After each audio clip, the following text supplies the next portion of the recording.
both an in-person audience and an audience on Zoom. Thank you so much for being here. I'm Shane Prada. I'm the director here at the Baltimore Jewelry Center, and we're so happy to have Anja Eichler with us for an artist talk tonight. Anja is part of our residency program. Our residency program is one of our core programs, and we offer 4 different types of residencies for artists at different places in their careers. Anja joined us from Berlin. She took a non-traditional path to jewelry making, leaving her previous career in economics and business administration in 2008 to pursue an education in contemporary jewelry. She studied at Alchemia, the School for Contemporary Jewelry in Florence, Italy. And since then, she split her time between Berlin and Shanghai, where she's become immersed in China's growing contemporary jewelry scene. Tonight, Anja will present Be More, Notes of a Traveler. In her work, Anja likes to look beyond the obvious and imagine the other. During her residency here in Baltimore, she collected copious amounts of handwritten notes, created collages, and crafted wearable objects, all of which speak to her experience in and interpretations of Baltimore. She distills her analysis into 5 visual anecdotes that include wearable objects, collages, and an installation. I'm going to turn it over to Anja, who's going to give us a presentation, and then we'll travel together to the hallway to check out her work. Okay. Hello, everyone. I'm happy that you came here and that you're online to hear what I'm saying. First of all, I want to say that I had a really great time in Baltimore and at the Baltimore Jewelry Center. It was really amazing. And thank you to Shane and all the staff of the Baltimore Jewelry Center. And if you plan on having a residency anywhere, come to the Baltimore Jewelry Center. It's really great. So I called my project Be More, Notes of a Traveler, because when I applied with, okay, I will do a project about Baltimore. So that's very broad. And I started doing some research when I was back in Germany.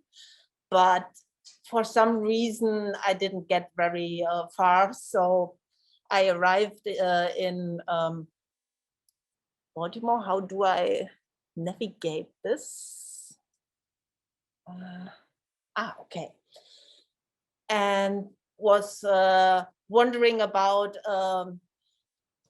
how can I understand the city. Of course, I had also read some of the news and stuff, but that was really not a very lot.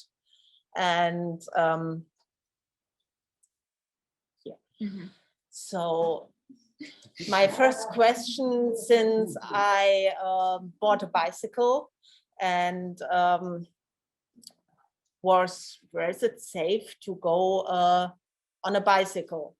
I mean, even in Berlin, that can be a question. Not every street is a good street because of traffic, because of other reasons. So that's for sure a viable question.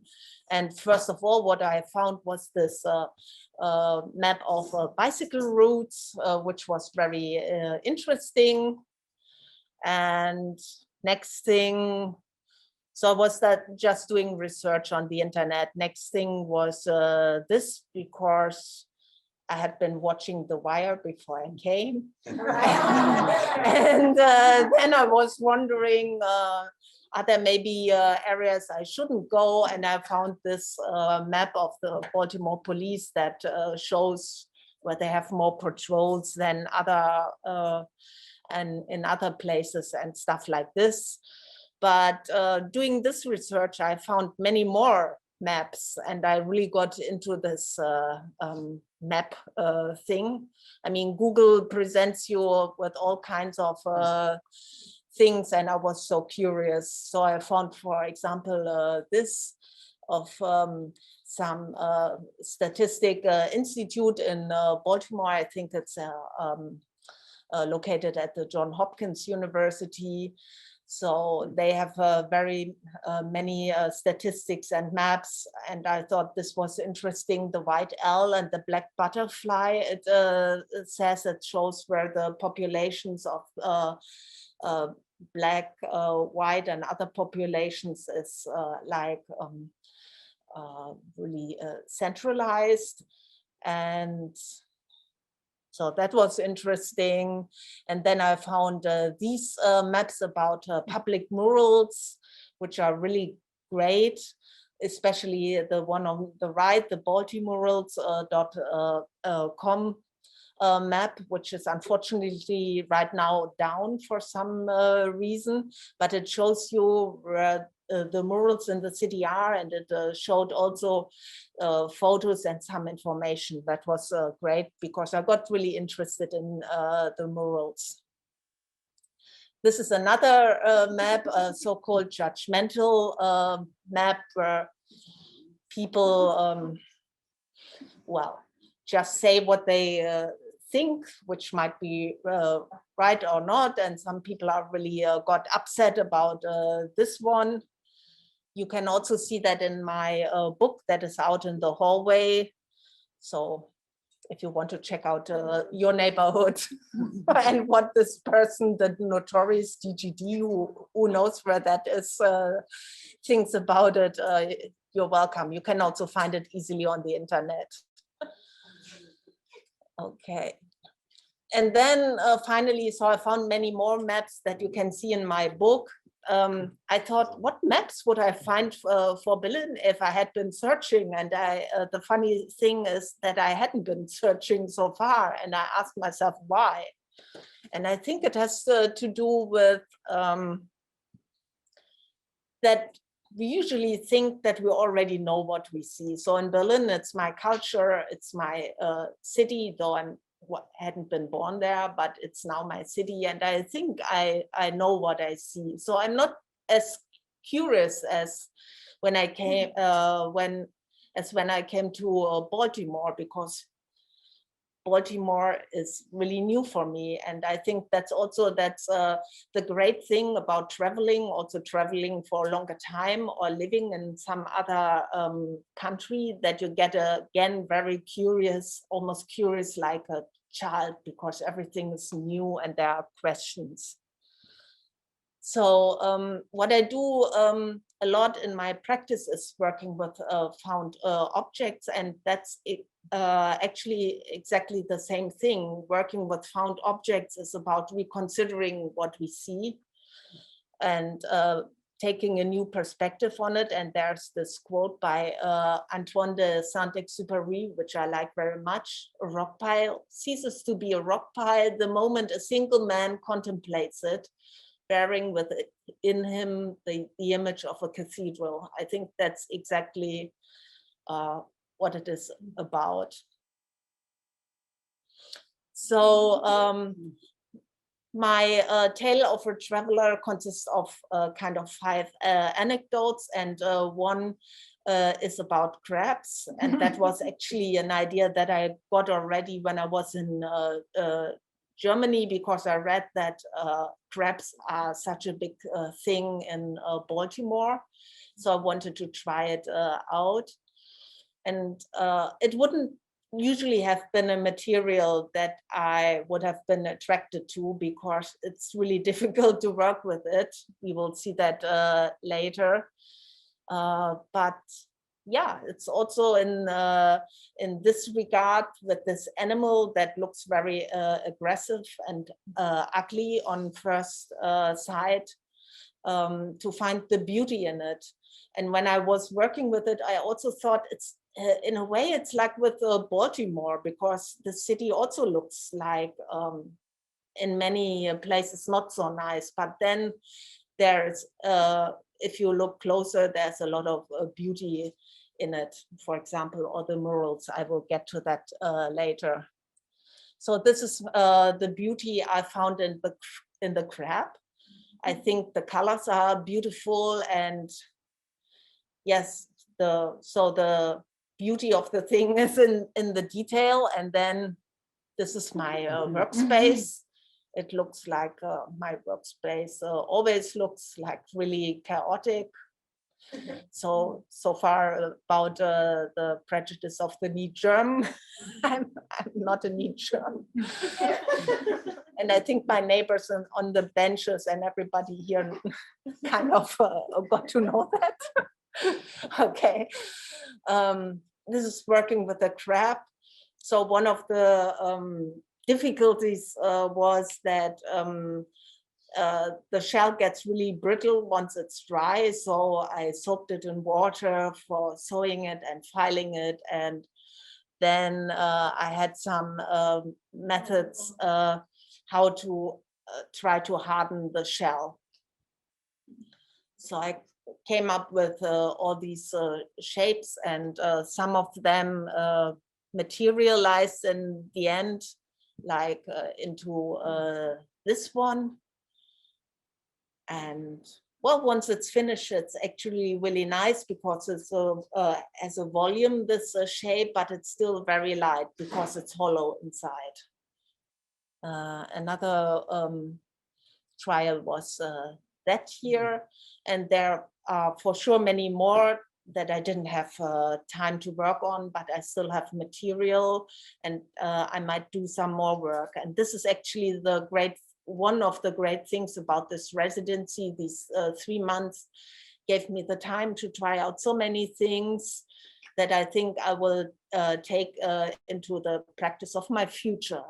So it was just amazing. This is the second tale. It's called Signs and Sights. So what I already did in other countries and cities, and also in Berlin, actually, is going through the city with my phone and take pictures. And I, in German, I call this project Stadtskulptur, which is an interesting wordplay in German, because Stadt means on one side a city, and on the other side it means instead. So I was wondering, all these things that you find in the city lying around that are actually there for some coincidence often. If you put them into a space like a museum, you could think it is a sculpture, it's a piece of art. So that's the essence of this project in Baltimore. That's funny. Okay. Well, I've got rotated the left photo. So I found these things that I thought looked like, yeah, pieces of art. And then especially those here, which I didn't know. And I thought, we don't have that in Germany. I thought, first of all, on first sight, that's a graffiti in the city. What's that? And then there were so many, and they looked alike, and it was like, okay, there must be something behind it. And yeah, I think then I did a research. Google was again of amazing help for that, and found out that these are the signs for what is happening below the city level in the infrastructure with water and electricity and stuff. So that was kind of an eye opener. And then actually I saw somebody like spraying these signs, and I asked, what is this for? It's for water. Okay, obvious. Yeah. What I made out of this are several brooches. I transferred the images that I had taken on acrylic sheet. You can do that with a method that is called acrylic transfer. And whoever wants to know more about this, you can search it on the internet or ask me. It's an easy thing that you can do with your home printer. And it's really great also for jewelry because it's pretty scratch resistant. So some more of those. These are brooches who have some aluminum in the back and will be attached with magnets on the body.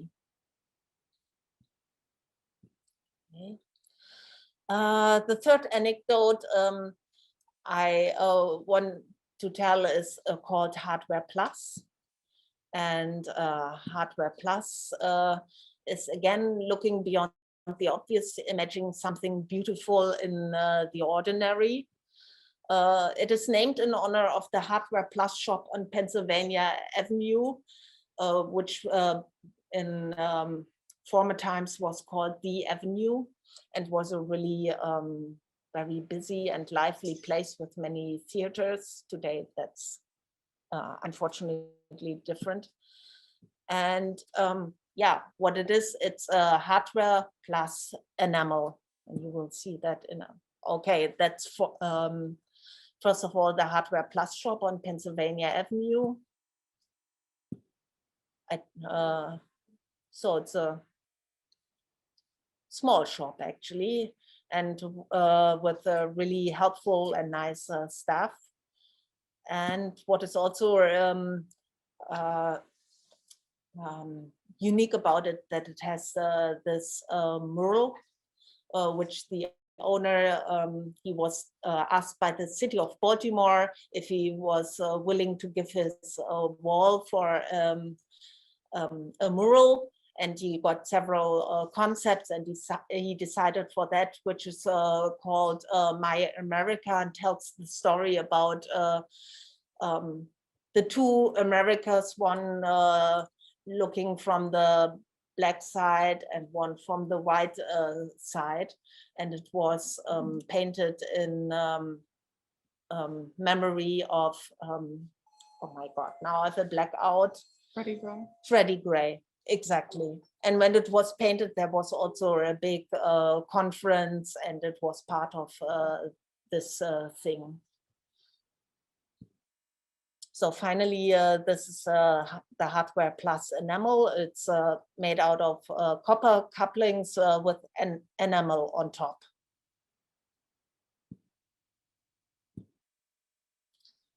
Some more photos about Pennsylvania Avenue, because I traveled along the streets out of curiosity and to see what is there that shows its history, what shows about the present. And it's actually a big project. It's a Black art district where many people in this neighborhood try to improve the living situation there and bring back life.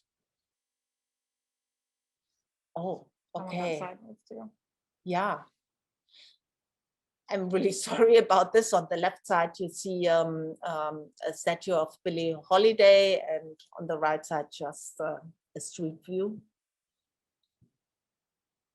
Here we have some of the beautiful murals. On the left, a mosaic, which I also liked a lot because of the ivy climbing up that underlines the gesture of the person.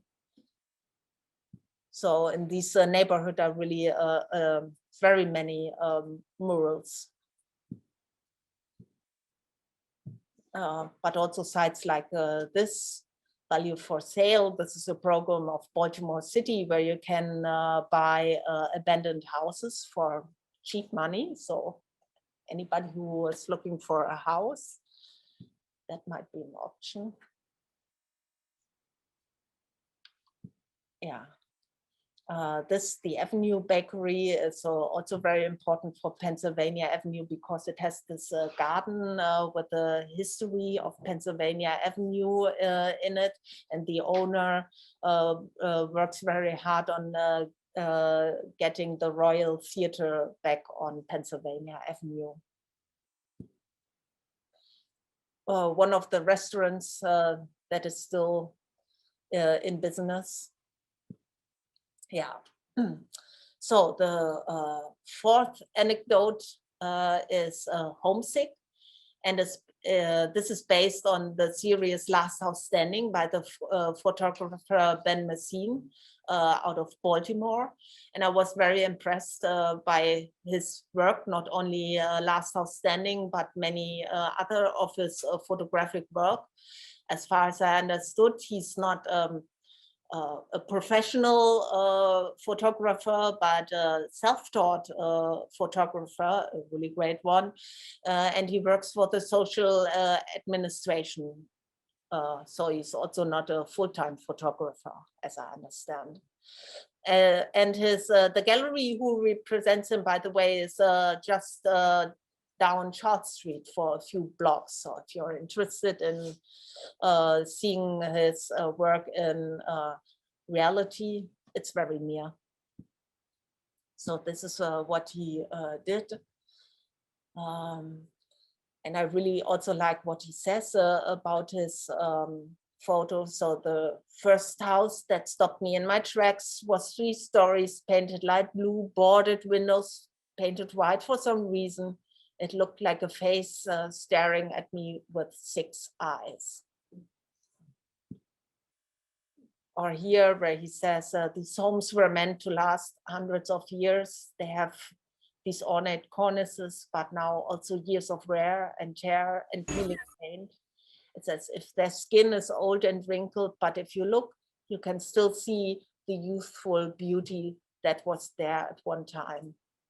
That was, besides the photos really touching, that's from an article about him. And the last one, yeah, you can read that yourself. So I was really moved by that. And what I did, I altered his photos in Photoshop because I wanted to show the past and the presents, and printed them with, again, with this transfer method, and collaged them. And I called it Homesick because this is what the state of the houses look to me. And I also thought about the people who left these houses. I probably, maybe some voluntarily, or some have been driven away. So some might well be homesick. And some of their history will always be connected to these houses and places, just because they were home to them for some time. So I made these 3 collages.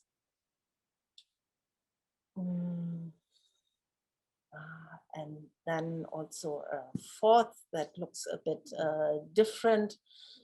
And from which then I got the idea. I also wanted to work with oyster shells. And I found some oyster shells that are already aged.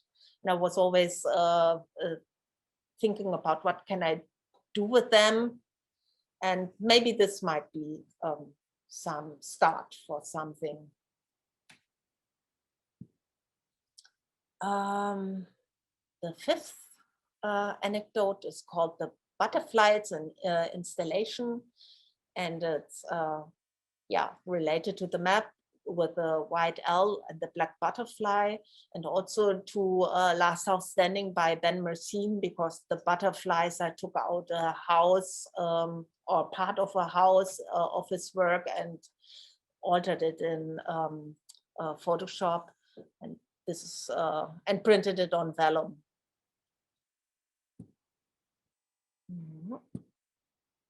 Okay, and then besides that, I was mural hunting with Shamaka, who is here tonight, and we had really great fun exploring South Baltimore. So this is a mural by Neither that we found in South Baltimore, and that we really liked. Oh my God! Okay, I'm well. Also, I don't. It happened. Oh, okay, when I was whatever. Okay, you know. Let's see the next one. Oh my God, no. Well, that adds something special to it. Okay. This one is all right.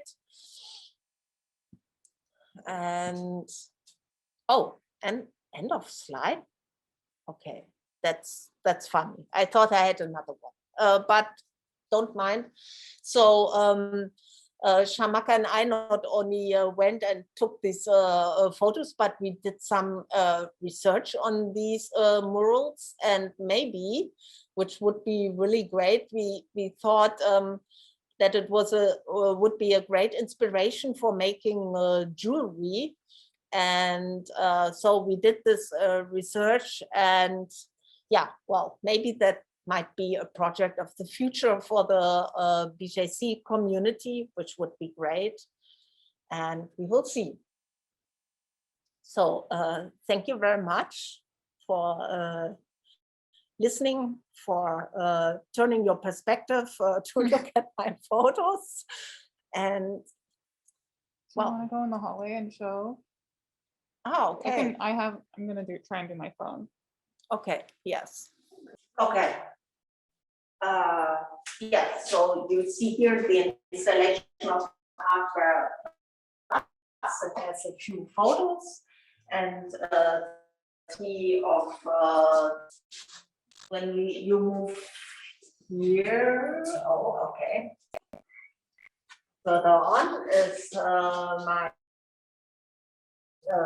travel diary book, and in here you can find much more information about what is hanging here, and in the case of Hardware Plus, also some research about Pennsylvania Avenue and more photos about it. Then here is the small of the beauty in this.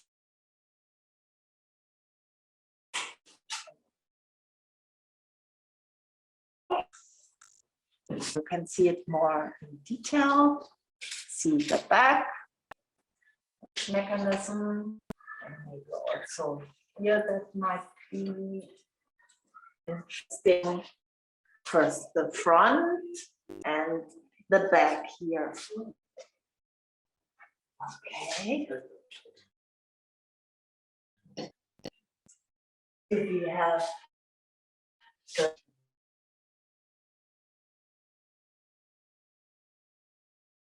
also be taken off.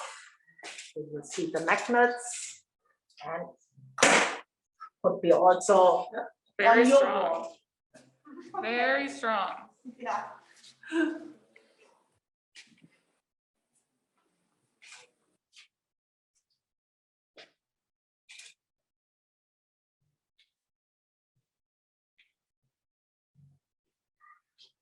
Okay. Here is the butterfly installation. So it was very much fun also to work for some time a little bit bigger, and also it was interesting because I think not everything, I mean, you can say many things with jewelry, but not all. So this was a fun sculpture to make.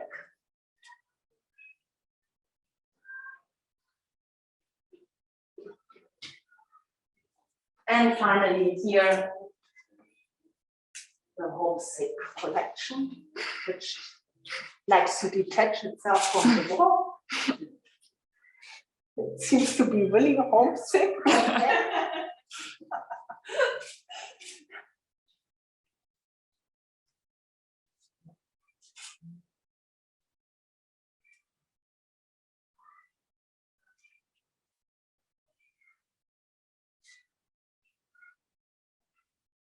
Yeah.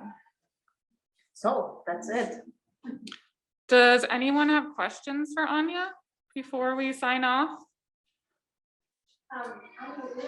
The installation about like the concrete mesh pieces, where did you get those from? Oh, Congratulations. I made that. Anja. I took the one from Baltimore Jewelry Center, Yeah. really generously supplied resources here. And then I bought at Hardware Plus. That was my first kind of meeting with them. I bought the concrete there. And they were so nice, these people, because they didn't have it and they ordered it for me. And it was like, my God, who does that today for you? It's wonderful. I just assumed because you work with found objects so much, I assumed you found them somewhere. Yeah. But they were very realistic. Any other questions? What is the coloring on the crab? Yeah, the coloring is like taken from the natural coloring, but I put on some colors also because, I mean, this is put together from many crabs and pieces.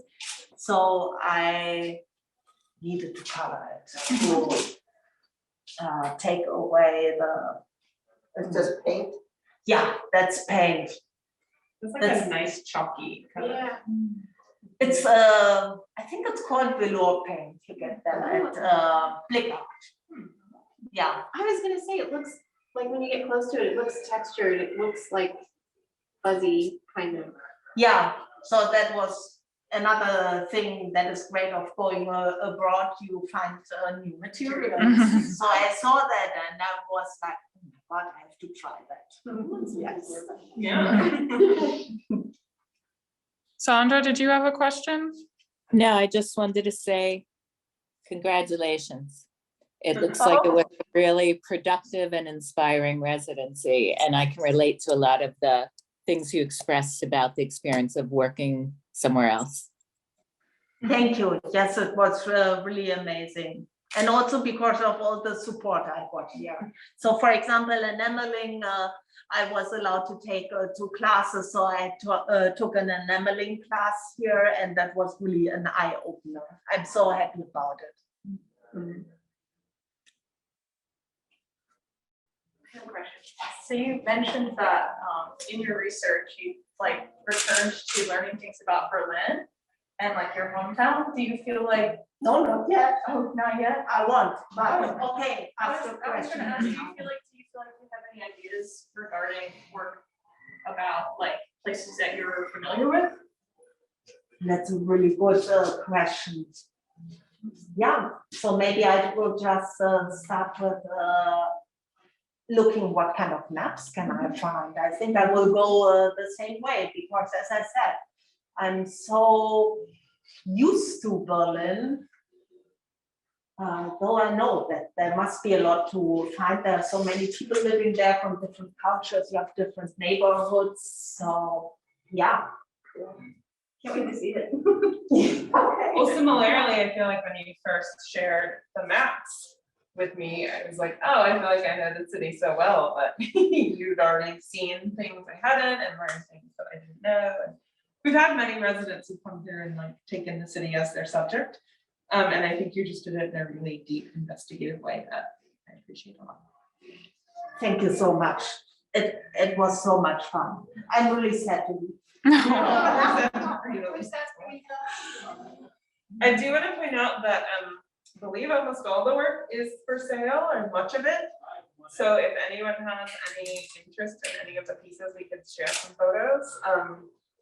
They're very lovely and wearable, especially the brooches. But thank you all for coming. Thank you so much, Anja, for just sharing your work and just working so hard while you were here the past 3 months, not quite 3 months, actually, it's been a little bit shorter. Done a wonderful job, and we're happy that we get to keep a little bit of you for a little bit longer having this work with us. Thank you so much for your generosity and the many opportunities you gave me. Bravo.